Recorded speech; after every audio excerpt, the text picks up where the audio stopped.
Alors, bonjour, bienvenue sur cette nouvelle webconférence, la dernière du semestre. Webconférence pour laquelle j'ai la chance d'avoir à mes côtés Nadine Bourgault de l'ARACT qui va donc se présenter à vous et animer le sujet d'aujourd'hui qui concerne les enjeux de la prévention des risques psychosociaux, quel cadre réglementaire et quelles actions, sachant qu'en effet, les entreprises ont une obligation légale liée donc à la prévention des risques psychosociaux et c'est pourquoi j'ai demandé à Nadine de venir vous en parler ce matin. Voilà, alors ce que nous vous proposons, c'est qu'en effet Nadine déroule cette présentation et donc apporte diapo après diapo un certain nombre d'informations. Je recenserai pour ma part vos questions que je vous invite à nous poser donc sur l'espace de questions-réponses qui se situe en bas à droite de votre écran. Donc n'hésitez pas à nous poser vos questions dans cet espace. Question que Nadine se propose donc de traiter. Donc elle vous apportera des réponses à la fin de son intervention. Donc je lui poserai les questions que vous nous aurez posées. S'il y en a beaucoup, peut-être que malheureusement nous n'aurons pas le temps de toutes les aborder, mais nous essaierons en tout cas. Voilà, et ça sera à la fin de l'intervention de Nadine. Bon, je pense pour ma part vous avoir à peu près dit tout ce que je voulais. Je passe la parole à Nadine Bourgault. Merci encore. Merci Véronique. Bonjour à toutes et à tous. Donc, je suis Nadine Bourgault, je suis chargée de mission à l'ARACT Île-de-France, donc association régionale pour l'amélioration des conditions de travail. Donc, nous faisons partie d'un réseau national, le réseau ANACT-ARACT, donc avec l'ANACT qui est l'agence nationale basée sur Lyon et donc 16 ARACT régionales. Donc, qui sont des associations. Donc, nos missions, c'est d'intervenir en fait pour promouvoir l'amélioration des conditions de travail et notamment en agissant sur l'organisation du travail, sur les relations professionnels. Alors on intervient dans les entreprises au sens large, aussi bien entreprises privées que des établissements de la fonction publique. Nos interventions sont toujours paritaires, c'est-à-dire en mettant autour de la table à la fois donc des représentants de direction et des représentants du personnel. Et on a aussi une mission d'outiller finalement les entreprises avec des méthodologies, d'outils et un objectif de transfert de compétences, c'est-à-dire que nous essayons le plus possible de rendre les acteurs dans l'entreprise autonomes, donc de s'approprier les démarches et de pouvoir ensuite pérenniser ces démarches. Alors, notre propos, donc aujourd'hui, c'est la prévention des risques psychosociaux, donc les enjeux de la prévention. Il y a bien évidemment des enjeux humains, tout d'abord, mais donc le focus qui sera fait aujourd'hui, le sujet, ça sera de faire un focus donc sur les obligations des entreprises en matière de prévention. Alors ces obligations, le cadre réglementaire qui donne aussi un cadre d'action donc pour mettre en place des démarches de prévention. Alors je commencerai peut-être tout d'abord par définir ce que sont les risques psychosociaux, parce que c'est vrai qu'on met beaucoup de choses dans cette notion. Et puis on abordera donc ensuite le cadre réglementaire qui peut s'appliquer et comment mettre en place donc des actions dans ce cadre-là. Alors, on va commencer par un peu planter le décor, si je puis dire, de ce que sont les risques psychosociaux. Alors c'est vrai que les risques psychosociaux, on les aborde très très souvent sous le volet curatif, c'est-à-dire qu'on intervient malheureusement trop souvent lorsqu'il y a des dommages, ce qu'on appelle les troubles psychosociaux, et des dommages notamment sur la santé des personnes, mais aussi au niveau des collectifs de travail, des relations de travail qui sont dégradées, où les gens ne parlent plus, par exemple, ne coopèrent plus. Et puis, ça a un impact aussi, bien sûr, sur la qualité du travail réalisé.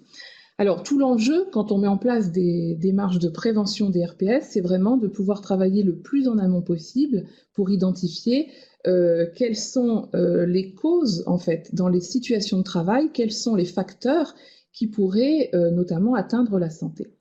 Alors, je vais partir d'une définition qui est une définition qui fait un petit peu référence. Elle est donnée par le rapport Gaulac et Baudier, alors donc 2011. Ce rapport Gaulac et Baudier, il a été élaboré donc par un collège d'expertise, des experts pluridisciplinaires, donc des médecins, des psychologues, des ergonomes, des juristes, qui ont travaillé sur cette question des risques psychosociaux, qui ont donné un certain nombre de définitions et de préconisations. Et l'objectif de ce rapport, c'était de pouvoir se doter d'indicateurs qui puissent permettre le suivi donc des risques psychosociaux. Alors cette définition, elle dit que les risques psychosociaux, déjà, ce sont des risques, des risques donc pour la santé mentale, physique et sociale, donc 3 dimensions de la santé. Et ces risques, ils sont engendrés par les conditions d'emploi, les facteurs organisationnels et relationnels qui sont susceptibles d'interagir avec le fonctionnement mental.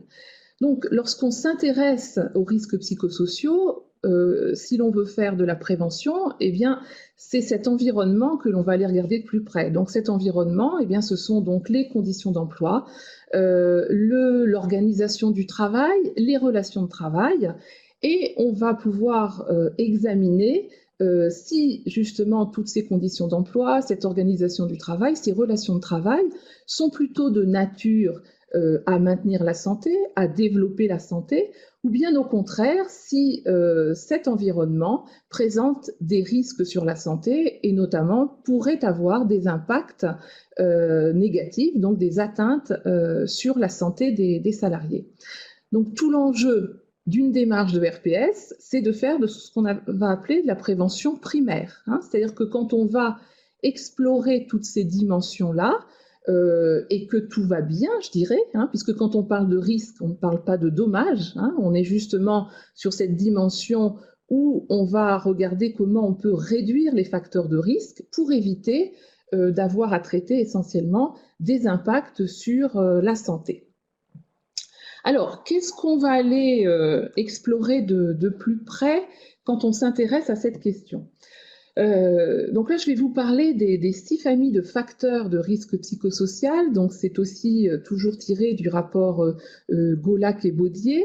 Si vous voulez, ils ont identifié un certain nombre de périmètres que l'on va aller explorer pour voir justement si sur chacune de ce qu'on appelle ces familles de facteurs de risque, on a à la fois des éléments qui vont être des facteurs ressources, c'est-à-dire des éléments qui vont permettre d'aider à la bonne réalisation du travail, qui vont permettre aussi de générer pour les salariés un ressenti négatif. Et on va regarder au contraire quels sont les facteurs de contrainte. Donc les facteurs de contrainte, c'est l'inverse, c'est-à-dire que ce sont des facteurs qui vont justement constituer des freins pour la bonne réalisation du travail par les salariés et qui vont participer aussi à générer un ressenti négatif pour les salariés.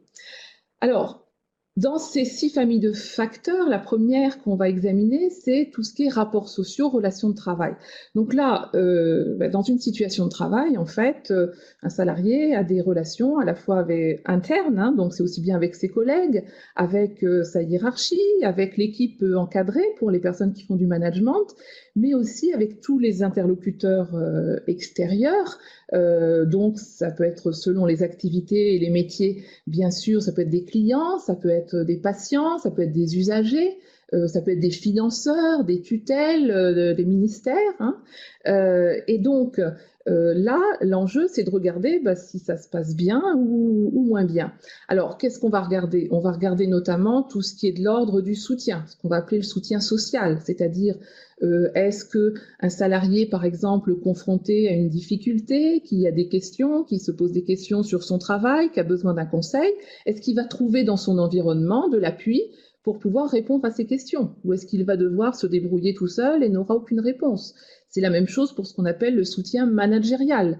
Est-ce qu'un manager est là pour lui apporter des réponses quand il est en difficulté?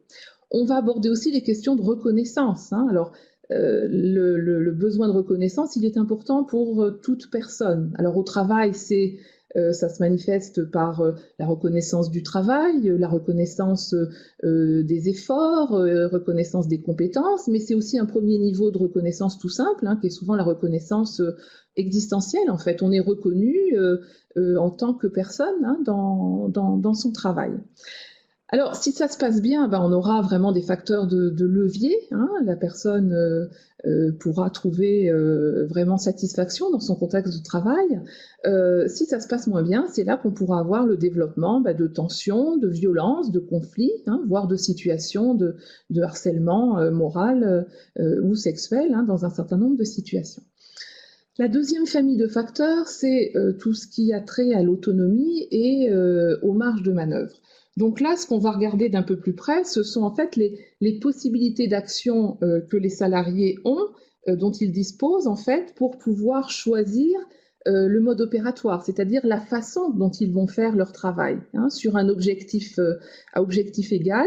Est-ce que le salarié a quand même une possibilité de mettre, je dirais, un peu sa patte personnelle pour pouvoir s'organiser dans son travail et pour pouvoir développer son autonomie? Alors, à contrario, bien sûr, un contexte de travail où une personne a une autonomie totale sans aucun cadre crée aussi, bien sûr, un facteur de risque psychosocial.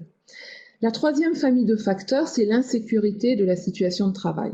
Alors, l'insécurité de la situation de travail, ça peut concerner aussi bien l'insécurité économique, hein, par exemple des personnes qui sont dans une entreprise qui ne va pas bien au niveau d'une baisse de chiffre d'affaires, par exemple, et qui s'interrogent sur la pérennité de leur emploi.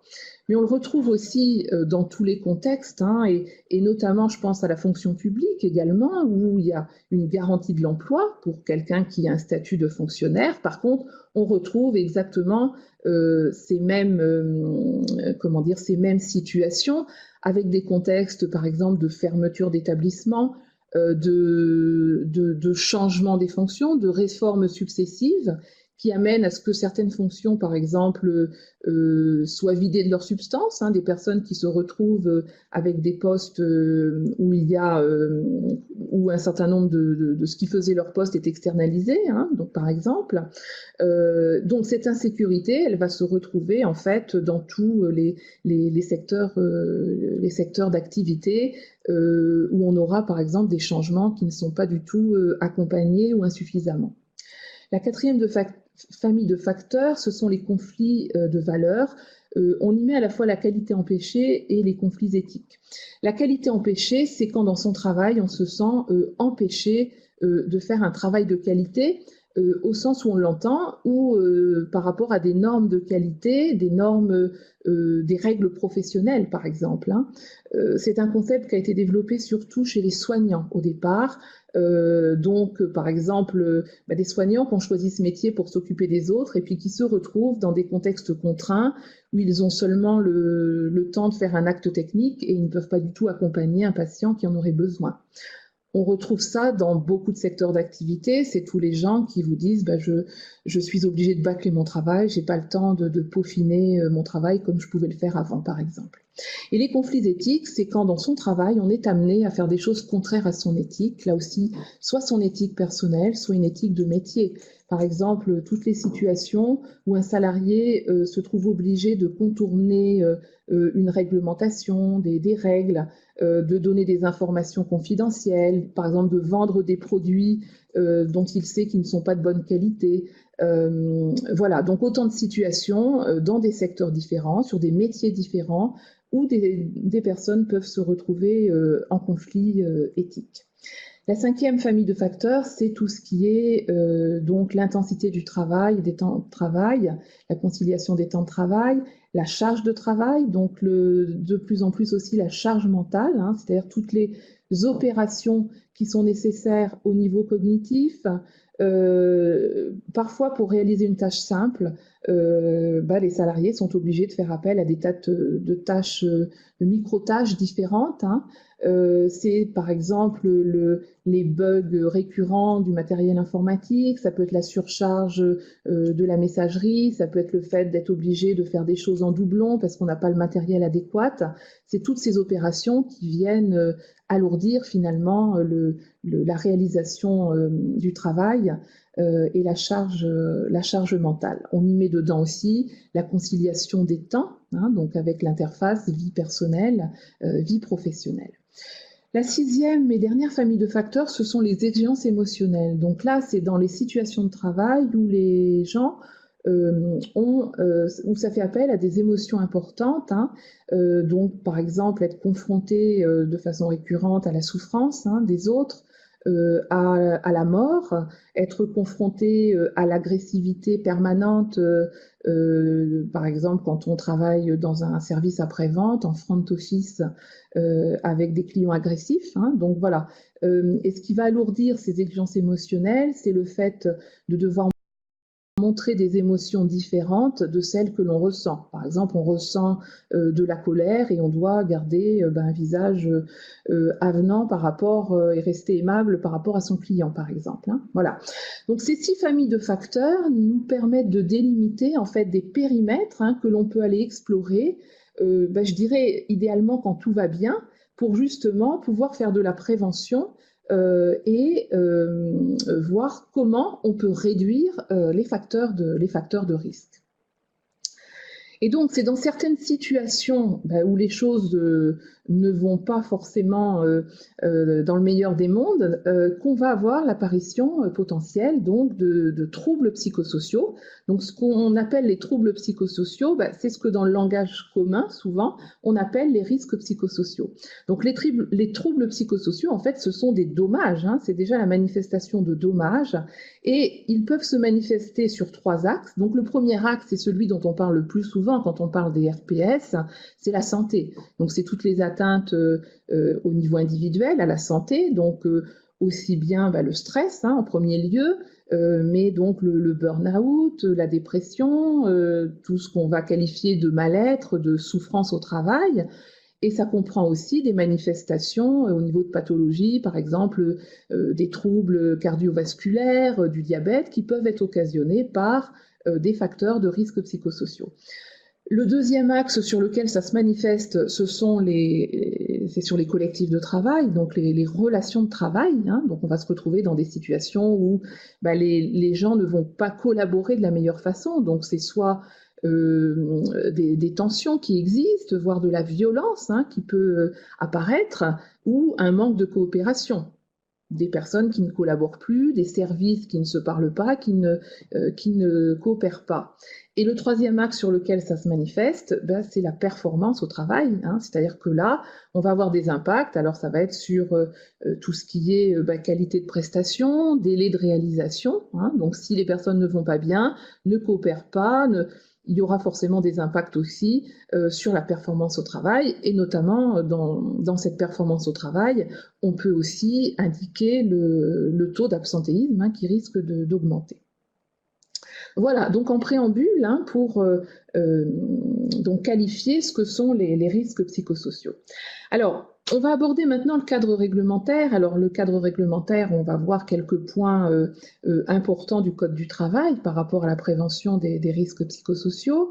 Mais donc, on va aborder de façon un petit peu plus large aussi le cadre réglementaire européen, parce qu'on est dans un cadre européen qui donne parfois des déclinaisons dans le droit français.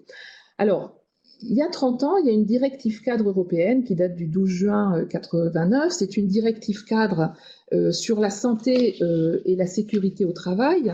Et cette directive cadre, en fait, elle visait à promouvoir en fait la santé et la sécurité des salariés. Et c'est vraiment cette directive qui a posé tous les principes de prévention qu'on trouve aujourd'hui dans le Code du travail, hein, puisque c'est à partir de cette loi que on a donc les principes de prévention et l'organisation de la prévention dans l'entreprise qui est inscrite donc dans le Code du travail depuis 1991, et on a eu 10 ans après un décret pour la mise en application du document unique d'évaluation des risques professionnels obligatoire donc pour toutes les entreprises. On a aussi des accords européens sur le stress, les violences et le harcèlement, donc en 2004 et 2007, qui ont donné lieu à des transpositions au niveau national, donc 3 ou 4 ans plus tard. Beaucoup d'études qui ont été faites hein, sur les impacts. Par exemple, le rapport IRES, c'est une étude européenne qui a montré les impacts des restructurations sur la santé des salariés. Des mesures gouvernementales aussi, le plan Darcos 2009, c'est Xavier Darcos donc, qui était ministre du Travail et qui a mis en place un plan d'urgence gouvernemental pour donc mettre en place des accords sur le stress. Donc là, ça concernait une obligation pour les entreprises de plus de 1000 salariés.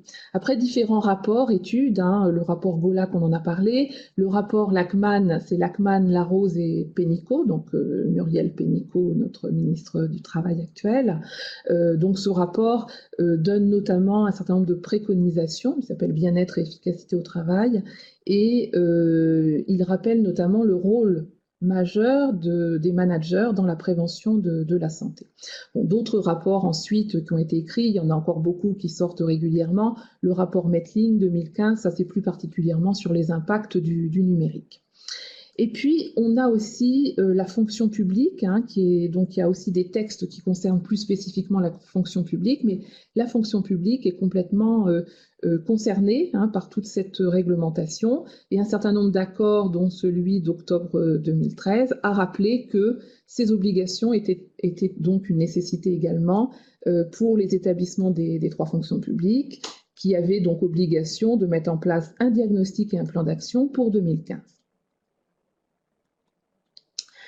Alors, le Code du travail, c'est le premier cadre en fait pour la prévention. Le Code du travail ne parle pas de risques psychosociaux. Par contre, les risques psychosociaux sont des risques professionnels. Donc, en tant que risque professionnel, l'employeur doit en fait les intégrer dans ses mesures de prévention et les traiter de la même façon que les autres risques professionnels. Alors, il y a un élément, un article important, hein, c'est que l'employeur a une obligation de protéger la santé physique et mentale et la sécurité des travailleurs. Et donc, pour ce faire, il doit évaluer les risques et prendre des mesures de prévention. Alors, évaluer les risques, ça veut dire qu'il faut les identifier, mais aussi il faut les coter en fonction de leur niveau de gravité, en fonction de la fréquence d'exposition, hein, notamment. Cette cotation des risques qui se fait pour tous les risques professionnels, elle se fait aussi pour les risques psychosociaux. Alors, évaluer les risques, c'est pas suffisant, bien évidemment. Derrière, l'intérêt, c'est de mettre en place des mesures de prévention. Et le Code du travail prévoit que l'employeur doit toujours adapter les mesures, toujours tendre à améliorer les situations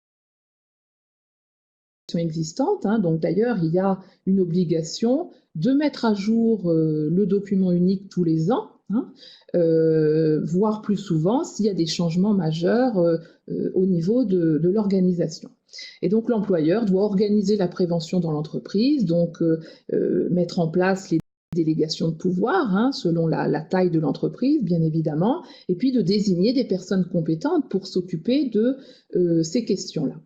Alors, le Code du travail donne à l'employeur une obligation, on va dire, de moyens de mettre en œuvre un certain nombre de mesures. Par contre, la jurisprudence que l'on va voir a donné donc à l'employeur pendant très longtemps une obligation de sécurité de résultat. Hein. Et notamment, ce sont les arrêts amiantes donc, qui datent de février 2002 qui ont apporté un tournant hein, dans cette réglementation. C'est-à-dire qu'à partir de là, on a considéré que les entreprises avaient une obligation de sécurité, non pas seulement de moyens, mais une obligation de sécurité de résultats. Et donc la Chambre sociale de la Cour de cassation a donné notamment une nouvelle définition de la faute inexcusable. C'est-à-dire que la faute est inexcusable pour l'employeur quand les juges considèrent que l'employeur avait ou aurait dû avoir conscience du danger auquel il exposait les salariés et donc quand il n'a pas pris les mesures nécessaires et suffisantes pour préserver les salariés donc de ces dangers. Un autre arrêt est important, c'est l'arrêt SNECMA. Donc l'arrêt SNECMA, donc c'est mars 2008. Donc en fait, là, il s'agissait d'un projet de réorganisation du travail de la SNECMA. Donc le CHSCT avait été sollicité, avait demandé donc l'avis d'un expert. Et suite aux conclusions de cette expertise, donc le CHSCT avait donné un avis défavorable. L'entreprise avait passé outre cet avis du CHSCT et décidé de mettre en place la réorganisation. Donc là, ce qui s'est passé, c'est que pour la première fois, en fait, les juges, finalement, ont suspendu le pouvoir de décision de l'employeur, du chef d'entreprise. Donc, ils ont demandé à l'entreprise de suspendre la réorganisation du travail qui était prévue, puisqu'ils ont estimé que cette réorganisation du travail présentait des dangers pour la santé des travailleurs. Donc, cet arrêt, donc SNECMA, il fait un peu référence aussi, puisque c'était la première fois que les juges, en fait, suspendaient une décision et intervenaient dans le pouvoir de décision de l'employeur. Alors, un arrêt plus récent, donc qui date de novembre 2015, c'est l'arrêt Air France, est venu assouplir un petit peu l'obligation de sécurité de l'employeur. C'est-à-dire que maintenant, on est passé d'une obligation de sécurité de résultat à ce qu'on appelle une obligation de moyens renforcés. C'est-à-dire que là, en l'occurrence, dans cette situation, il s'agit d'un salarié qui était en transit à New York, un salarié d'Air France, donc en transit à New York lorsqu'il y a eu les attentats des 2 tours, qui a vu les tours s'effondrer de sa chambre d'hôtel. Et donc 5 ans après, donc cet employé avait repris son travail normalement, et 5 ans après, donc il a fait une crise de panique au moment de partir sur son vol. Alors il a poursuivi son employeur comme n'ayant pas rempli et satisfait à son obligation de résultat. Néanmoins, là, dans la mesure où Air France avait mis en place, suite aux attentats, tout un ensemble d'accompagnement, de soutien divers et variés pour ses salariés, donc suite à ces attentats. Donc ça n'a pas été retenu en fait par les juges et donc on n'a pas retenu donc la responsabilité de l'employeur et donc les juges ont considéré que l'employeur avait bien mis en place les mesures nécessaires. Voilà. Donc ce petit passage par la jurisprudence, parce que l'observation de la jurisprudence, ça nous permet vraiment d'avoir un suivi de comment sont appréhendés les risques psychosociaux par les juges au fil du temps. Alors, le Code du travail aussi prévoit également une obligation des salariés. Il y a des obligations du côté employeur, il y en a aussi du côté des salariés, c'est-à-dire que chaque salarié a aussi l'obligation de prendre soin de sa santé, de sa sécurité, ainsi que de celle des autres. Et donc, ça veut dire que chaque salarié doit être impliqué, bien sûr, dans les démarches de prévention. Et par exemple, il y a eu déjà des cas des situations de licenciement d'un salarié, par exemple, qui refuserait de porter des équipements de sécurité. Il y a eu un cas donc d'un chef de chantier, par exemple, qui a été licencié pour avoir refusé de porter son casque sur les chantiers. Voilà, donc ce petit détour par le cadre réglementaire, mais qui est aussi un cadre pour pouvoir mettre en place des actions. Alors, comme on l'a vu en fait, donc le Code du travail prévoit la façon d'agir de l'employeur, donc de mettre en place des mesures de prévention, mettre en place ces mesures de prévention sur le fondement de 9 principes généraux de prévention qui sont applicables absolument à tous les facteurs de risque professionnels. Donc, centraliser tous ces facteurs de risque donc, par unité de travail dans le document unique et avoir donc un programme annuel des actions des actions de prévention, le PAPRIPACT, donc PAPRIPACT qui est obligatoire pour les entreprises de plus de 50 salariés, mais un plan d'action est obligatoire pour toutes les entreprises, quelle que soit leur taille. Alors pour rappel, ces 9 principes de prévention qui s'appliquent aussi donc à la prévention des risques psychosociaux. Donc il faut d'abord éviter les risques et puis dès lors qu'on ne peut pas les éviter, essayer de les évaluer pour pouvoir les réduire. Donc combattre toujours les risques à la source. Veiller à adapter le travail à l'homme et non l'inverse, c'est-à-dire que quand on conçoit en tant qu'employeur des situations de travail, il faut toujours veiller à ce qu'elles soient compatibles avec les limites de la nature humaine également.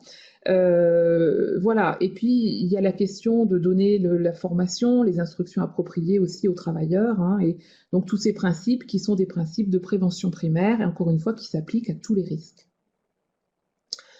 Alors, comment va-t-on mettre en place une démarche de prévention et un plan d'action? Donc, comme on l'a vu, la démarche de prévention des RPS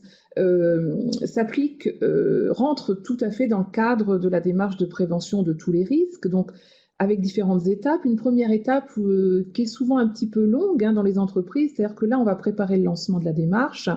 Donc cette étape-là, c'est réunir des acteurs. On va en général constituer un comité de pilotage paritaire avec des représentants de direction, des représentants du personnel, des acteurs de la santé, de la prévention. On va se mettre d'accord sur ce que l'on veut faire, on va planifier, on va identifier les unités de travail à partir desquelles on va partir pour faire les investigations. Une fois qu'on est d'accord sur tout ça, on va donc évaluer les risques. Alors, il y a différentes méthodes, on ne peut pas développer aujourd'hui ces différentes méthodes, mais c'est vrai que c'est important de pouvoir évaluer ces facteurs de risque en étant au plus près des situations de travail et de la réalisation du travail. Ce n'est pas une personne qui, toute seule dans son bureau, rédige le document unique en imaginant les facteurs de risque auxquels sont confrontés les salariés. Il faut que ça se fasse au plus près du terrain. Une fois qu'on a fait ce travail, c'est transposé dans le document unique. On définit des mesures en face de chaque facteur de risque pour pouvoir donc réduire ces facteurs de risque. On met en place ces mesures de prévention, donc vraiment c'est la mise en œuvre opérationnelle et c'est souvent là que ça pêche un petit peu parce que c'est important à ce moment-là de définir aussi peut-être un comité de suivi, un groupe de suivi qui va suivre la mise en place, qui va s'assurer que les actions qu'on a prévues sont bien mises en place, qui va réajuster. Et puis ces actions mises en place, il faut s'assurer aussi qu'elles sont efficaces et voir comment on peut les évaluer. Et donc là, on est dans un processus d'amélioration continue. C'est-à-dire que le plan d'action RPS, c'est pas pendant 5 mois ou 6 mois et après on passe à autre chose. Bien évidemment, c'est un plan d'action qu'on doit suivre dans la durée. Donc en résumé, en fait, pour agir sur les facteurs de risques psychosociaux et faire de la véritable prévention des risques psychosociaux, on doit en priorité faire ce qu'on va appeler de la prévention primaire, c'est-à-dire explorer, on retrouve là nos 6 familles de facteurs de Golac, donc explorer ces différents périmètres pour voir ce qui fait ressource, les facteurs de contrainte qui vont être des facteurs de risque pour éviter d'avoir à faire ce qu'on appelle la prévention tertiaire qui est finalement la réparation. Alors qu'il faut faire aussi, il faut prévoir aussi ces actions dans son plan de prévention, mais si on ne fait que de la prévention tertiaire, c'est-à-dire que de l'accompagnement des gens qui vont pas bien, c'est pas une démarche de prévention. Alors, quand on travaille en prévention des risques psychosociaux, on va remonter à finalement des grandes thématiques sur lesquelles on va mettre en place des actions. Ces grandes thématiques, ça va être l'organisation du travail. On va travailler sur la répartition de la charge de travail. On va se dire, dans un plan d'action, il faut organiser des réunions. Par exemple, les gens n'ont pas l'information pour faire leur travail, donc on organise des réunions, ou on organise des circuits d'information pour qu'ils aient la bonne information. C'est la question des plannings, par exemple. On va travailler dans un plan d'action RPS sur des sujets très opérationnels. On peut être amené à revoir aussi tous les process RH. Par exemple, on va se rendre compte que les gens ne sont pas accompagnés quand ils évoluent dans leurs fonctions. Il faut revoir le plan de formation, l'accès à la formation. Il faut revoir l'accompagnement de la mobilité interne ou les process de rémunération. Donc ça, on peut être amené à rebalayer tout ça quand on fait un plan d'action RPS. C'est aussi toutes les questions qui touchent le changement et sa conduite. Est-ce que les changements qu'on a mis en place ont été suffisamment anticipés? Est-ce que les personnels sont accompagnés à ces changements? Il peut y avoir des évolutions de métier, il peut y avoir des évolutions dans les organigrammes qui vont nécessiter d'accompagner bien en amont ces changements. Et là aussi, c'est un grand classique et c'est souvent ce qui pêche, de ne pas suffisamment anticiper l'accompagnement des changements. On a ensuite tout ce qui concerne l'environnement technique, donc avec des mesures physiques, techniques. C'est par exemple l'aménagement des espaces de travail. On travaille en open space et peut-être comment on va réorganiser les choses, avoir des zones de retrait pour les personnes, pour qu'elles puissent se concentrer à certains moments. C'est tout ce qui est moyens techniques, des logiciels par exemple. Donc ça peut faire partie, bien sûr, des plans de prévention RPS. On est aussi sur tout ce qui est le soutien, on l'a vu, soutien managérial, soutien social, et puis les dispositifs de prévention. Alors les dispositifs de prévention des RPS, c'est suivre les plans d'action qui sont mis en place, s'assurer donc de la réalisation effective de ces plans d'action.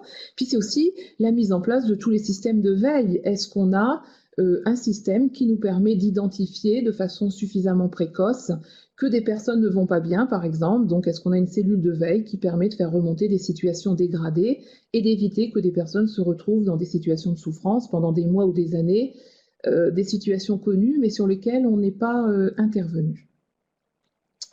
Alors, pour terminer mon propos, donc, ces 3 niveaux de prévention, donc un plan d'action de prévention des RPS doit prévoir des actions sur les 3 niveaux. Prévention primaire, on va être vraiment dans l'anticipation, c'est-à-dire que là, on va aller explorer les facteurs de risque dans les situations de travail et donc essayer de voir ce qui peut améliorer durablement les conditions de travail, l'organisation du travail.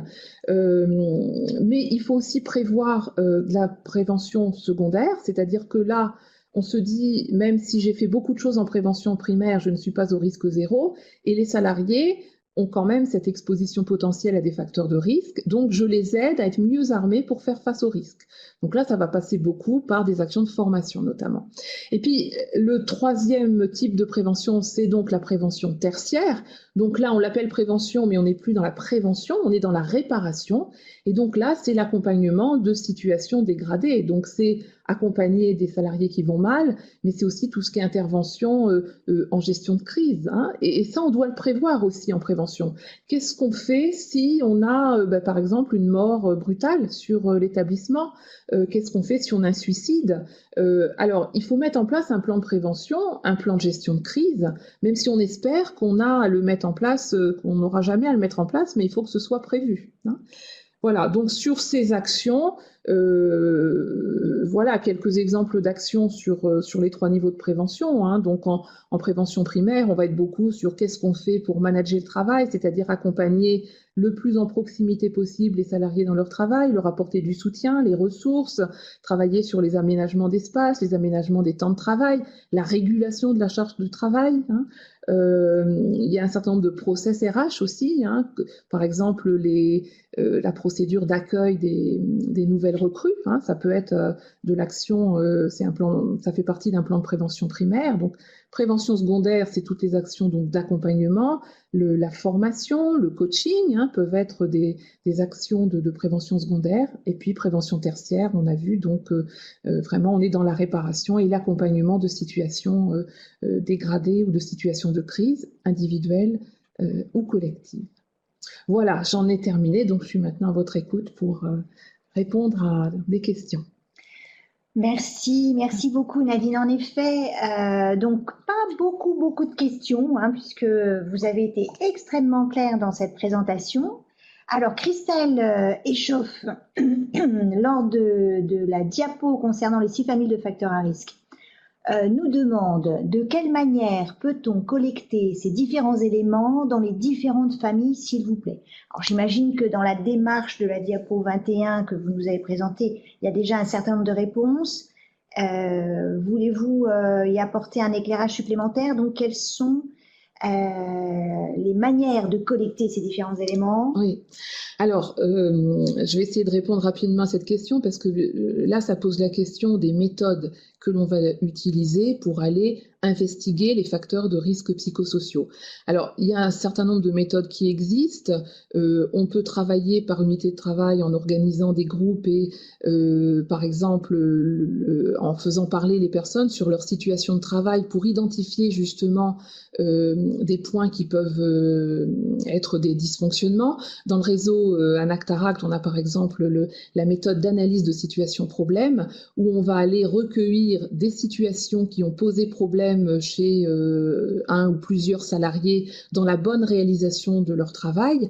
Et à partir de ces situations qui ont posé difficulté, on va remonter aux causes qui ont généré cette difficulté. Et quand on remonte aux causes, on va arriver à identifier des facteurs finalement qui sont des facteurs liés à toutes les grandes thématiques qu'on a pu voir autour de l'organisation du travail, de la relation de travail, autour de l'accompagnement au changement, des moyens techniques qui sont mis en place. Par exemple, je ne sais pas, des difficultés qui sont rencontrées avec des clients dans un accueil avec les clients. Peut-être qu'en remontant aux causes, on va se rendre compte qu'il y a eu des difficultés parce que on n'a pas travaillé suffisamment en lien avec le terrain pour mettre en place des propositions commerciales ou qu'on a une procédure de la gestion de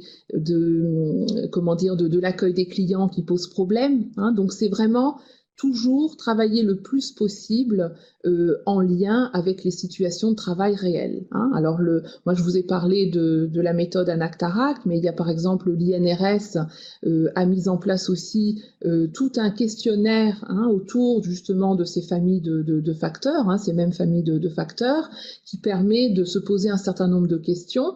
Alors, le but, c'est pas seulement de cocher les cases, c'est-à-dire que là, ça donne vraiment une trame de travail. Par contre, après, le but, c'est de pouvoir essayer d'avoir des éléments un petit peu plus qualitatifs aussi, par exemple en organisant un petit groupe de travail pour faire parler les personnes qui font le travail des situations effectivement où ça peut poser difficulté, et ça va nous permettre donc de pouvoir travailler sur du concret. Parce qu'il ne faut pas oublier que l'évaluation de ces facteurs de risque, et donc déjà dans un premier temps, avant d'évaluer, d'identifier ces facteurs de risque, si on l'identifie de façon précise, ça nous permet aussi d'agir plus précisément en termes d'action. Si par exemple, dans un facteur de risque, j'identifie qu'il y a une surcharge de travail, il faut que je puisse contextualiser mon facteur de risque, c'est-à-dire est-ce que la surcharge de travail elle est liée au fait qu'il y a des gens qui n'ont pas été remplacés? Est-ce que c'est une surcharge de travail qui est liée, qui est très conjoncturelle, une surcharge qu'on retrouve juste à certains moments de l'année, voyez? Et par rapport à tous ces éléments-là de contexte, je ne vais pas forcément en termes de plan d'action agir de la même façon. Merci beaucoup. Alors, dans la diapo 14, on a évoqué un certain nombre de supports susceptibles de pouvoir nous éclairer, et monsieur ou madame Blatt se demandaient s'ils pouvaient se procurer le document de l'ANI que vous évoquiez. Oui, donc, alors est-ce que je suppose que ce sont les différents ANI sur le stress, violence et harcèlement et l'ANI QVT? En tout cas, tous ces documents on peut les trouver très très facilement sur Internet, et donc notamment sur le site du ministère du Travail. Mais déjà en tapant ANI stress ou accord national interprofessionnel, vous pouvez trouver très facilement tous ces documents. De même que tous les rapports qui sont indiqués, peuvent être téléchargés facilement sur Internet. Alors, deux questions de Sandrine Marast.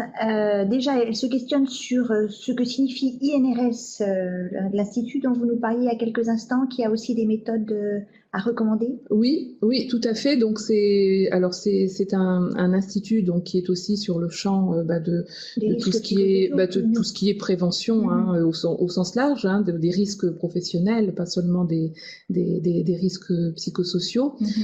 Donc qui réalise beaucoup d'études en fait. Et donc je vous invite également à aller voir sur leur site parce qu'ils sortent beaucoup d'études. Il y a beaucoup de guides aussi, notamment également sur les, comment dire, par exemple sur les indicateurs des risques psychosociaux. Il y a bien sûr tous leurs outils. Sur les RPS, ils ont des outils aussi spécifiques pour les très petites entreprises. Et donc justement les trames de questionnement que j'indiquais tout à l'heure pour pouvoir répondre, commencer à faire un premier travail d'identification des facteurs de risque. Et toujours Sandrine Marast se demande si vous avez des exemples de jurisprudence sur les entreprises et les professionnels de la culture, la communication, les médias, les loisirs, qui sont nos branches historiques. Je n'en ai pas comme ça. Je ne suis pas, en plus, juriste de formation. Donc là, je vous ai donné quelques arrêts de jurisprudence qui font un petit peu référence. Alors après, effectivement, en faisant des recherches, on pourrait peut-être en trouver spécifiquement dans votre secteur d'activité. Mais c'est vrai que les arrêts de jurisprudence, même s'ils se situent dans d'autres secteurs d'activité, sont quand même souvent des références parce que ces arrêts de jurisprudence sont liés à des situations, comment dire, qui ne font pas référence spécifiquement au secteur d'activité, mais plutôt à des situations. Par exemple, quand on voit si je prends l'arrêt Stecma, c'est par exemple un arrêt où les juges ont remis en cause finalement, s'ingèrent dans le pouvoir de décision de l'employeur. Je dirais que là, quel que soit le secteur d'activité, ça pourrait s'appliquer. Donc même l'obligation de sécurité de résultats ou obligation de sécurité de moyens renforcés.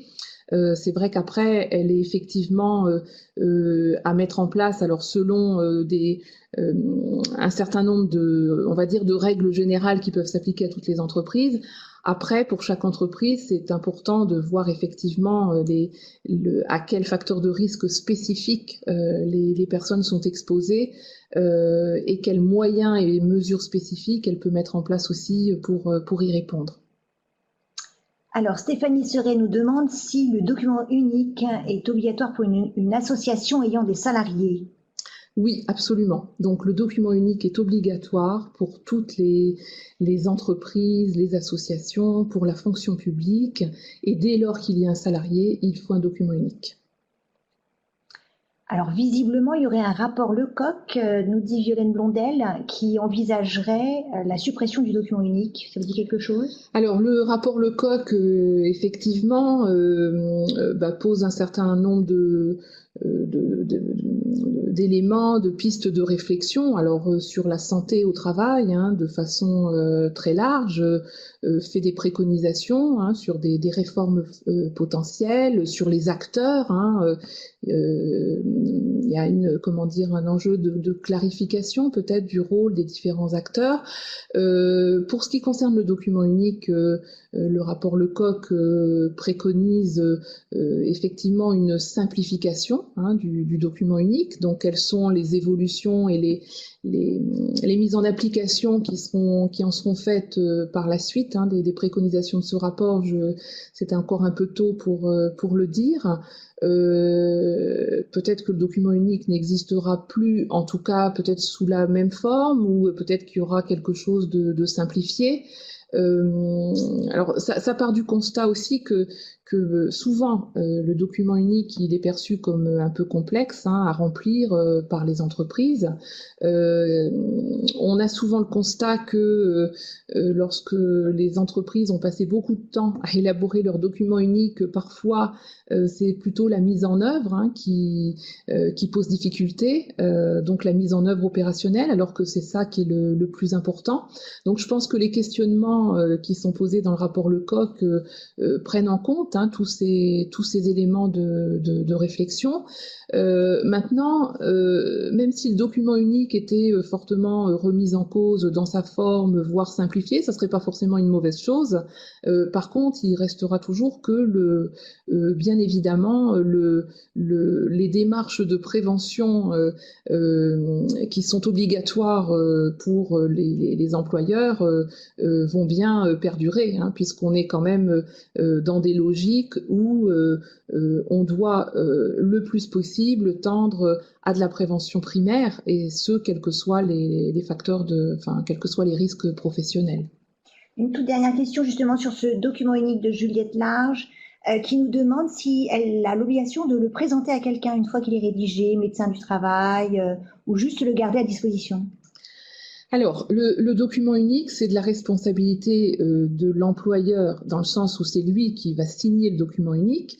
Par contre, le document unique ne devrait pas être rempli par une seule personne, mais en lien donc avec les salariés qui font le travail.